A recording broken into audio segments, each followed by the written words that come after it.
Good day, sports psychers, and welcome to episode 5.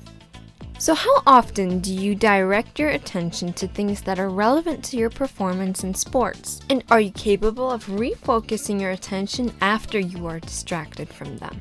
So you know the drill. Let's start off by learning the basics of concentration and then discussing techniques for improvement. Every task, varying upon its complexity, takes mental effort to be thoroughly performed. However, only skilled performers can center the mental portion around relevant cues rather than irrelevant cues and distractors that are normally attended by beginners, new learners, or highly stressed athletes.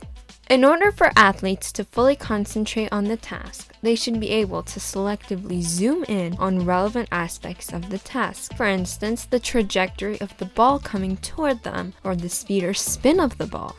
Mental time division is another aspect of concentration. That means splitting your attention's capacity among multiple skills concurrently. For instance, dribbling while searching for the best position to pass the ball. And to avoid errors, all of your skills should be properly practiced. And finally, employing deliberate and conscious attention for what needs to be attended to. When the relevant aspects of the task are selected, then exerting mental effort to those aspects for an errorless performance is required.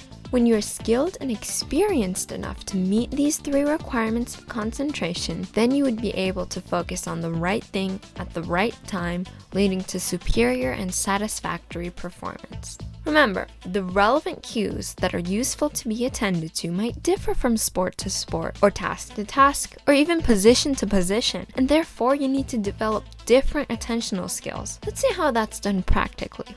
Dr. Robert Nideford, the developer of the attentional and interpersonal styles, addresses 2 main dimensions for attention. Direction of attention to be internal or external, and width of attention to be broad or narrow. As such, the combination of these subdimensions provides 4 different types of attention by which you attend to. So let's illustrate this. Broad external attention is used in open tasks or dynamic sports when you need to read and react to your environment, or scan the field and find the best positioned teammate, or keep your eyes on the ball. Training your peripheral awareness will advance you in this type of attention. For instance, while dribbling, try to identify red items in your environment without turning your head. Or when running, try to count the trees across the road without directly looking at them. Narrow external attention is attended when you tunnel your attention toward a specific target. All aiming sports such as shooting, golf, billiards, and more require this type of attention. Additionally, in dynamic sports, when you spot the best positioned teammate, you need to narrow your attention to successfully pass the ball to him. Or when you decide to serve or return the tennis ball to a specific part of the field. To train this attentional skill, maintain your attention to a specific part of the task for a long time. Broad internal attention is used when you turn your attention inward and focus on multiple things, such as reviewing and evaluating the possible tactics and strategies, or decision making while considering multiple options. Guided imagery can be very helpful for this type of attention. And finally, narrow internal attention is used when you focus on one single thought and maintain it for a while, such as intentionally trying to make a specific angle in your wrist before serving the ball, or recalling a specific instruction throughout your performance. Remember, you can develop optimal attentional skills if you are able to selectively attend to the relevant cues and ignore the distractors that can be internal distractors, maybe negative past events or your fear of future ones, negative self-talks, or over-analysis of body mechanics, or experiencing pain or fatigue. Or they could be external distractors. Those could be your fans, noise, media, and of course, gamesmanship. Maintain your attention for longer than you need. Increase your situational awareness to learn what is going on around you. And more importantly, shift your attention from one type to another immediately without harming your performance in the least. Here are some simple techniques to improve your concentration. Practice in simulated game environments when distractions are present and you have to perform regardless of them. Use specific sport-related keywords that alter the scope of your attention to where you want, such as focus, ready, stay calm. And don't worry about what the words are. It just needs to make sense to you and take you where you need to be.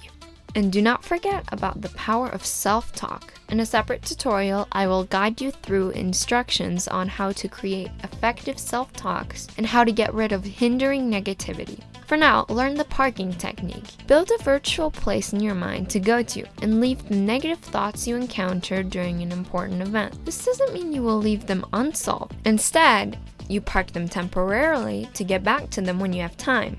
Meanwhile, routines are very effective when you lose your attention and need to refocus. Research shows that elite athletes not only possess unbreakable concentration skills, but are also capable of refocusing their attention to the task. In fact, refocusing skill distinguishes them from lower skill level athletes. Routines in your performance work as blueprints. If you are lost somewhere, you can relocate yourself to the right place. Try to practice eye control. What that means is to get control over where your vision attends. If looking at your fans scares you, learn to keep your eyes away from them. Learn to manage your anxiety. Watch my anxiety management video to learn how it could directly alter your attention inward when you need to attend to environmental cues. Finally, imagery and relaxation techniques are very good techniques to lengthen the time you can maintain your attention.